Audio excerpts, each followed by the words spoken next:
Interaction with experience के second part में आप सबका स्वागत है। मैं हूं आपका होस्ट गैरी सिंघम और ये है हमारे गेस्ट कल्पना जी।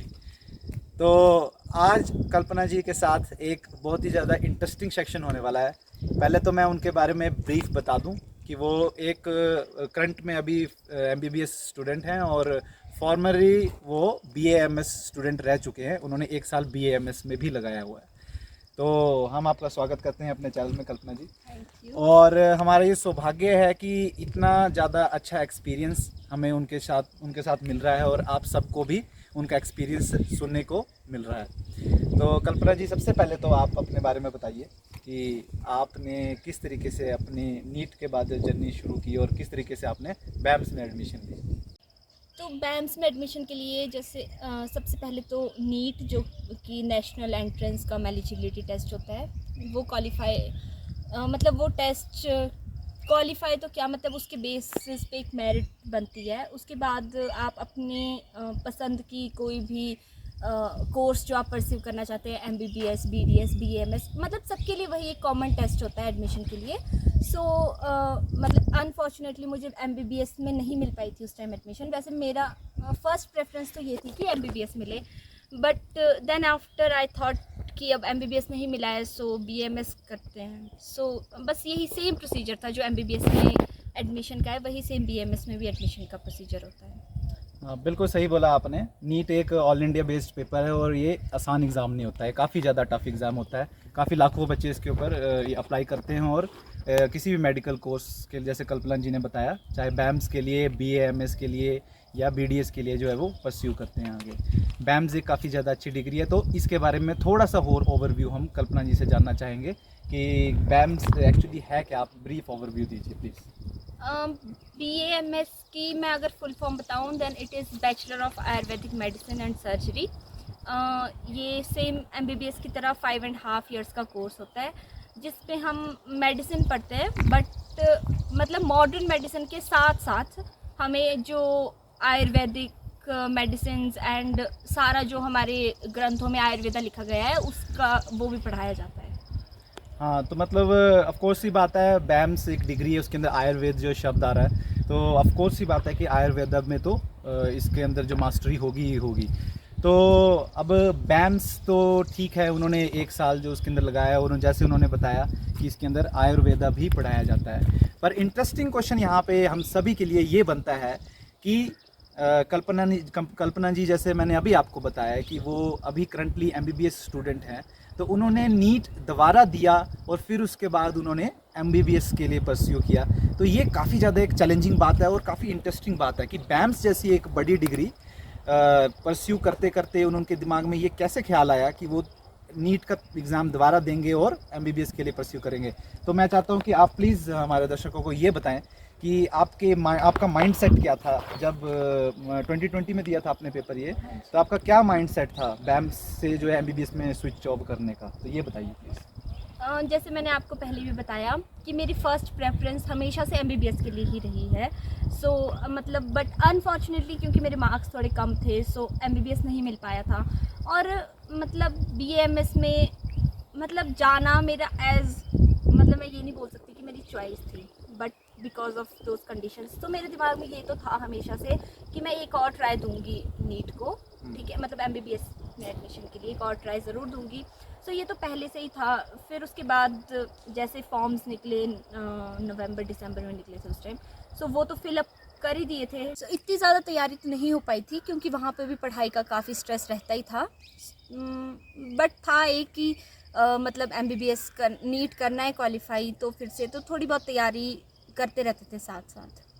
हाँ, तो दोस्तों, इस पॉइंट पे आपके भी मन में एक क्वेश्चन आ रहा होगा और मेरे मन में भी आ रहा है कि अब कल्पना जी ने यहाँ पे तैयारी कैसे की। मतलब एक MBBS में जाने के लिए एक नीट क्वालिफाई करना, +1 +2 का सिलेबस दोबारा पढ़ना, और वो भी तब जब आप BAMS परस्यू कर रहे हो। BAMS भी एक 5.5 साल की जो एक मेडिकल डिग्री होती है, बड़ी डिग्री होती है, ठीक है। तो अब हम कल्पना जी से ये जानना चाहेंगे उन सभी बच्चों के लिए जो भी तैयारी कर रहे हैं नीट की, चाहे वो किसी भी स्टेज पे हों, उन सभी के लिए एक किस्म से आप मोटिवेशन ही मान लीजिए कि उन्होंने अपनी तैयारी कैसे की, कैसे इस चीज़ को पॉसिबल करके दिखाया। सो मतलब पहले तो इतनी कुछ खास तैयारी नहीं थी। मतलब जो मई में नीट होने वाला था पिछले साल, उसके लिए मेरी बहुत ज़्यादा कोई तैयारी नहीं थी, क्योंकि कॉलेज में मुझे सच में टाइम नहीं लगता था पढ़ने का, कभी भी नीट का ज़्यादा टाइम नहीं मिल पाता था। बट उसके बाद ऐसा हुआ कि मार्च में लॉकडाउन हो गया बिकॉज ऑफ कोविड। सो उसके बाद मतलब अब मई में नीट था तो वो तो पोस्टपोन हो गया, पहले तो जुलाई में। तो फिर टाइम मिल गया, फिर हम सब लोग घर चले गए, तो थोड़ा टाइम मिल गया कि मतलब इतना कॉलेज का बर्डन नहीं था उस टाइम। और बिकॉज ऑफ ऑनलाइन क्लासेस उस टाइम मतलब कुछ ऐसा सिनारियो क्रिएट हो गया था कि ना हम ज़्यादा कॉलेज का पढ़ पाते थे, ना नीट की ही ज़्यादा तैयारी कर पा रहे थे।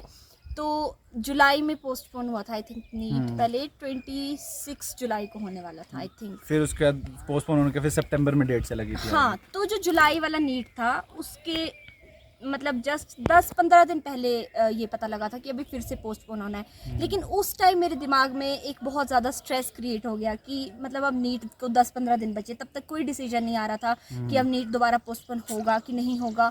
तो मतलब एक डर जो होता है ना, मतलब बहुत डर जाना कि क्योंकि कॉलेज का कुछ नहीं पढ़ा इतना टाइम, ऑनलाइन क्लासेस थी उसमें हम नहीं मतलब इतनी एफिशिएंसी से कुछ नहीं पढ़ा था ज़्यादा। तो और वहाँ नीट की भी कोई तैयारी नहीं की है, तो अब ये था कि मतलब या तो कॉलेज का बहुत अच्छे से पढ़ना पड़ेगा कि फर्स्ट ईयर में अच्छे मार्क्स आ जाएं, या फिर नीट का इतना पढ़ लूँ कि मतलब इज्जतदार नंबर आ जाएं, कहीं ऐसा ना हो कि बहुत ही बुरे नंबर आएँ और घर वाले ऑब्वियसली फिर तो बहुत डांटते कि एक जगह का तो पढ़ना ही था कम से कम तुम लोगों को। अब यहाँ पे इज्जतदार नंबर से आपको ये बता दो कि इज्जतदार नंबर वो होते हैं जिससे आपके कॉलेज में सिलेक्शन हो जाए, और वो भी एमबीबीएस में जो आपका जो है मनपसंद जो डिग्री होती है ज़्यादातर की, उसमें सिलेक्शन हो जाए, तो वो एक इज्जतदार नंबर होते हैं। सही बात है। तो ऐसा था, तो उस टाइम मुझे काफ़ी डर लग गया था। तो फिर उसके बाद मैंने सोचा कि कोई बात नहीं, अब इस बार मतलब एक बार हो जाए नीट पोस्टपोन, तो मैं मतलब नीट की तैयारी एटलीस्ट 2 महीने, जब तक जितने टाइम तक होगा पोस्टपोन, 1 महीना 2 महीना, तब तक नीट की तैयारी अच्छे से कर लूँगी, ठीक है। सो फिर ऐसा हुआ कि न्यूज़ आई कि हाँ ठीक है नीट पोस्टपोन हो गया, सितंबर में होगा। जिस दिन मैं तो बहुत खुश थी, बाकी कई बच्चे दुखी भी थे कि अब दोबारा मतलब जिन्होंने स्पेशली ड्रॉप किया था कि अब दोबारा पढ़ना पड़ेगा, फिर से वही रिवाइज़ करना पड़ेगा। तो वो लॉकडाउन कई लोगों के लिए तो बहुत मतलब हानिकारक रहा, पर मेरे लिए अच्छा रहा, काफ़ी अच्छा रहा, क्योंकि फिर उसके बाद इतना टाइम मिला तो मैंने मतलब सीरियसली तैयारी करना शुरू किया नीट की। तो सबसे पहले तो बायो का अगर मैं बताऊं तो मतलब सिर्फ एनसीईआरटी पढ़ी थी मैंने, उसके अलावा कुछ नहीं, क्योंकि मेरे पास इतना टाइम नहीं था कि मैं बड़े कोई भी मॉड्यूल पढ़ सकूं। मैंने सिर्फ एनसीईआरटी पढ़ी थी और पूरा पेपर एनसीईआरटी बेस्ड था। मतलब बिल्कुल, जो बायो का पेपर होता है वो नीट में एनसीईआरटी ही बेस्ड ही होता है। और फिजिक्स और केमिस्ट्री के लिए, केमिस्ट्री का मतलब मैं जो स्ट्रेटजी फॉलो करती थी वो ये थी कि सबसे पहले पूरा चैप्टर का ओवरव्यू लिया। मतलब मेरे पास, पर मैंने ये ज़रूर रखा था कि हर दिन तीनों सब्जेक्ट टच करूँगी। ऐसा नहीं करूँगी कि सिर्फ एक बायो पढ़ती रहूँगी एक हफ्ता, फिर अगले हफ्ते मैं हर दिन तीनों सब्जेक्ट पढ़ती थी, चाहे थोड़ा टाइम दूँ। और केमिस्ट्री का ये था कि मैं मतलब मुझे अब 1-1.5 महीने में पूरा सिलेबस कंप्लीट करना था। तो मतलब मैं आधा घंटा नोट्स पढ़ूंगी पहले, जो भी चैप्टर कर रही हूँ, उसके बाद उसके फॉर्मूले करूँगी 15 मिनट लगा के। मतलब पूरे फार्मूले एक शीट पे लिख लूँगी जितने उस चैप्टर में फार्मूलाज हैं। मतलब अगर वो फिजिकल केमिस्ट्री है, अगर ऑर्गेनिक के मैंने सिर्फ रिएक्शंस लिख लिए थे सारे एक मतलब कंपाइल करके। उसके बाद वही रिवाइज करूँगी हर दिन, क्योंकि रिएक्शंस इतनी जल्दी याद नहीं होते। हाँ सही बात। हाँ, फिर उसके बाद केमिस्ट्री का ये था, लेकिन कि साथ के साथ आप जो भी पढ़ रहे हो उसके क्वेश्चन सॉल्व कर लो। और फिजिक्स का तो सिंपल की फॉर्मूलाज देखो, अगर आपके थोड़े बहुत कॉन्सेप्ट हैं। पहली बात, मैंने पूरी फिजिक्स नहीं की थी, मतलब जो मुझे इंपॉर्टेंट लगा था वही बहुत अच्छे से कर लिया था। और उसके फिर क्वेश्चन सॉल्व किए, और एंड में टेस्ट सीरीज़ जो भी थी मेरे पास पुराने मतलब क्वेश्चन पेपर जितने थे वो सॉल्व करें। और बस मतलब यही था, क्वेश्चन प्रैक्टिस मेरे हिसाब से एक इम्पॉर्टेंट वो होता है कि क्वेश्चन प्रैक्टिस कर लो। सो ये तो मैंने आप लोगों को बताया कि जो स्ट्रेटजी मैंने फॉलो की थी। और इसके अलावा भी एक जो बहुत मेजर चीज़ रहती है इस टाइम पे, मतलब नीट से बिल्कुल कुछ टाइम पहले तक, वो होता है बहुत सारा स्ट्रेस और बहुत सारे और सोशल स्टिग्मास या घर वालों की, मतलब सबकी सोसाइटी की बातें, सारी चीज़ें। मतलब ऑब्वियसली वो आप मतलब ऑलमोस्ट हर एक नीट एस्पिरेंट इन सब चीज़ों से गुजरता है। और वो सब मेरे साथ भी कोई मतलब डिफरेंट नहीं था कि सब लोग मतलब एट अ पॉइंट सब अंडर एस्टिमेट करते हैं कि नहीं हो पाएगा, कि हाँ अब तो मतलब बीएमएस में ले लिया एडमिशन, अब कहाँ ही हो पाएगा वगैरह वगैरह, मतलब बहुत सारी चीज़ें होती हैं। तो मतलब आपको ये करना है कि इन सब चीज़ों को इग्नोर करके उस टाइम पे अपने दिमाग पे इन नेगेटिव चीज़ों का मतलब असर ना डाल के अपने आप को पॉजिटिव रखें और कुछ ऐसी चीज़ें देखें जिनसे आपका स्ट्रेस कम हो। मतलब अगर आपको अपना वो ब्रेक भी लेना है पढ़ाई से तो किसी ऐसी चीज़ में अपना टाइम इन्वेस्ट करें कि जहाँ से आपको पॉजिटिविटी मिले। और बाकी ज़्यादा नहीं सोचना कि कोई क्या कह रहा है, कोई मतलब एट द एंड जब आप लोग अचीव कर लोगे तो सारी चीज़ें कवर अप हो जाएंगी। कोई नहीं पूछेगा कि आप लोगों ने कितना ड्रॉप किए, कोई नहीं पूछेगा कि आप लोगों ने कहाँ से कोचिंग ली या कुछ भी, मतलब जो भी आपको जो भी बातें सुननी पड़ती हैं।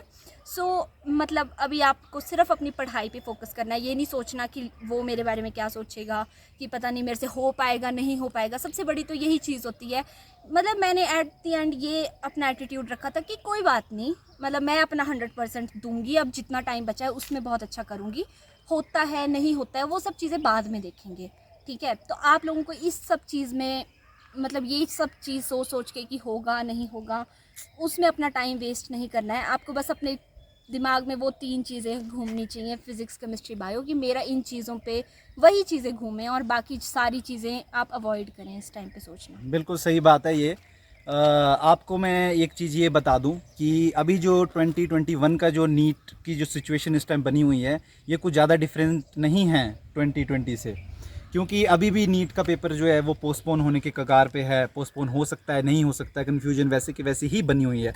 तो अब ये डिसाइड आपको करना है कि आपको इस चीज़ को, इस टाइम गैप को जो है अपॉर्चुनिटी में बदलना है या फिर अपना टाइम वेस्ट करके अपने जो आप जिस लेवल पे पहुंचना चाहते हो उस लेवल को आपने खोना है। तो ये आपके ऊपर डिपेंड करता है। कल्पना जी से हमें ये बात बिल्कुल सीखनी चाहिए कि किस तरीके से बिल्कुल कम टाइम रहते हुए भी जो उनका एक टारगेट था MBBS को अचीव करने का, एक उसकी सीट लेने के लिए, तो उन्होंने बेशक उनके पास थोड़ा सा ही टाइम था पर उन्होंने अपना एंथुसियाज्म कम नहीं किया। उन्होंने जो आपकी अपनी स्ट्रेटजी बताई कि कम टाइम के अंदर भी बिल्कुल अपनी कड़ी मेहनत से और लगन से उन्होंने अपना कोर्स सारा का सारा +1 और +2 का सिलेबस जो है वो कंप्लीट किया। और जो भी टॉपिक्स थे जो इम्पोर्टेंट बोल सकते हो आप, या फिर जिन टॉपिक्स के ऊपर जो है ज़्यादा वेटेज होता है, वैसे तो नीट एक ऐसा पेपर है आपको सारा सिलेबस पढ़ना ही पड़ेगा और रिवीजन करनी ही पड़ेगी, पर फिर भी जैसे कल्पना जी का जो है एक बोल सकते हो उनके साथ जो सिचुएशन पैदा हो गई थी उस टाइम कि बैम्स भी कर रहे हैं वो और नीट का पेपर भी आ गया नज़दीक, तो इस टाइप की सिचुएशन मेरे को उम्मीद है कि आपके साथ भी होगी इस टाइम। तो मेरी आपसे यही सलाह है और कल्पना जी की तरफ से भी मैं ये बोलता हूँ कि आप अपना फोकस रखिए अपने टारगेट के ऊपर कि आपने नीट 2021 को फोड़ना है, ठीक है, उसको आपने अचीव करना है। क्योंकि नीट 2021 का कंपटीशन भी हाई है, 2020 से तो इनफैक्ट ज़्यादा ही है। हाँ बिल्कुल, क्योंकि अब जो है वो जितने भी लोग थे उन्होंने अपनी पुरानी गलतियों से सीखा है और अब वो उसी तरीके से जो अपना आगे बढ़ते जा रहे हैं और तैयारी कर रहे हैं। और सबसे बड़ी बात एक ये हमें लगती है तैयारी करते टाइम कि बच्चे नहीं पढ़ रहे, लॉकडाउन है, पर ऐसा नहीं होता। बच्चे दुगना पढ़ रहे होते हैं। जिन्होंने करना है, जिन्हें हाँ। पता है हमने क्रैक करना है इस बार नीट, वो बहुत ज़्यादा पढ़ रहे हैं। मतलब लाइक पिछली बार भी लॉकडाउन में फर्स्ट टाइम ऐसा हुआ कि 720 आउट ऑफ 720। हाँ, और मतलब रैंक भी नीट के इतिहास में पहली बार ऐसा हुआ था कि 720 आउट ऑफ 720 जो है वो 2 बच्चों के आए थे और ऐसा पहली बार हुआ था। एक तो 720 लेना एक बहुत ज़्यादा बड़ी बात है। तो आप ये जो है इस सिनेरियो को समझें और इस चीज़ से जो है अपने आप को रूबरू करें और अपने आप को जो इतना तैयार करें कि नीट 2021 में आप फोड़ सके, कम से कम तो 650 से अब मार्क्स ले ही सके। इतना टाइम है आपके पास। तो इस सेशन को हम यहीं पे एंड करते हैं। आई होप कि आपने जो है बहुत कुछ सीखा होगा इससे, क्योंकि एक्सपीरियंस सबसे ज़्यादा मूल्यवान होता है। और अगर हम किताबों से ज़्यादा अगर हम बोलें किसी चीज़ से जो आपको नॉलेज मिल सकता है वो है एक्सपीरियंस से। तो ये था इंटरेक्शन विद एक्सपीरियंस का एक इंटरेस्टिंग सेशन कल्पना जी के साथ। तो हम दोनों आपके साथ लेते हैं विदा। मिलते हैं हम अपनी नेक्स्ट वीडियो में। चैनल को सब्सक्राइब करना बिल्कुल मत भूलिए, क्योंकि इस टाइप की वीडियोस और इस टाइप की इंटरेक्शंस और इस टाइप की पॉजिटिव कंटेंट्स जो हैं वो आपको मिलते रहेंगे। तो मिलते हैं आपसे अपनी नेक्स्ट वीडियो में। तब तक के लिए बाय बाय।